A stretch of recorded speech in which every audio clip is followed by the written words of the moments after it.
What's going on, guys and gals? We're going to do a really quick recipe today. We're going to make some lamb shoulder. I don't do a whole lot of lamb recipes, or I don't think I've ever done one before, but this is a really quick and simple recipe. Found these lamb shoulders at the grocery store. They were starting to turn on the sides, and really with beef, when they're starting to kind of get a little brown color, they're kind of aged. As long as they don't have a smell to them or anything like that, they're pretty good. And that's probably why the meat was kind of on the cheap side. So I want you to kind of follow me with this recipe. And if it's something that you've tried before, keep doing it. But I cook my steaks and my pieces of meat like lamb and pork and things like this all the time. And they always come out good.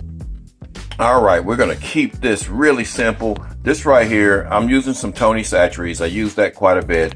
This is our lamb shoulders. You can do it with lamb chops. And all we're gonna do is just take some of this and put it on the meat itself. Now this stuff will make you sneeze. So if I sneeze while doing this, bear with me. We're just gonna spread it real evenly on both sides. Then we're going to flip it over and do the same thing on the other side. And it looks like I'm putting a lot up there, guys, but I'm not. It's not going to make it overly salty.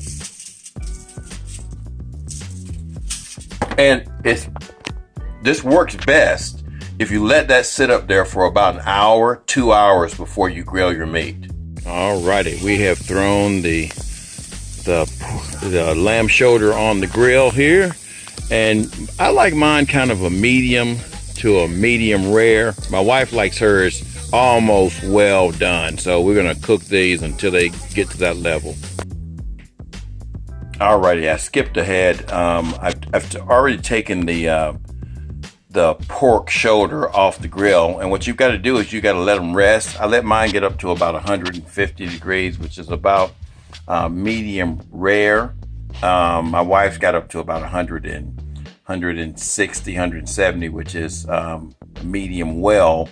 And so you got to let them rest. So I put them in some foil for a little while, and then we're going to take them out, and should be some great looking steaks. All right, we're going to cut into mine here. That's kind of what you want, guys, which now to some people that would look pink, and they probably wouldn't eat it because they say it was raw. It's not really raw. That's the kind of temperature I want. And what I did to gauge the temperature is I used a meat thermometer, so I knew what temperature it had gotten up to. And this is the way it tastes. That's the way they look, and they taste better if they're a little bit on the rare side with lamb. Lamb tastes a little bit better. So it all depends on your taste. But again, I used the meat thermometer to make sure I was definitely at that temperature. Alrighty, then once you get everything served, we got some lamb and we got some Brussels sprouts and some squash and onions, and it's all plated together. And we don't have any starches in here. Like, some people like some steak and potatoes, but we just did some Brussels sprouts and squash and some lamb. So it all turns out good. It'll all be delicious, and it'll all come out the same way. Peace, everyone. Y'all have a great day.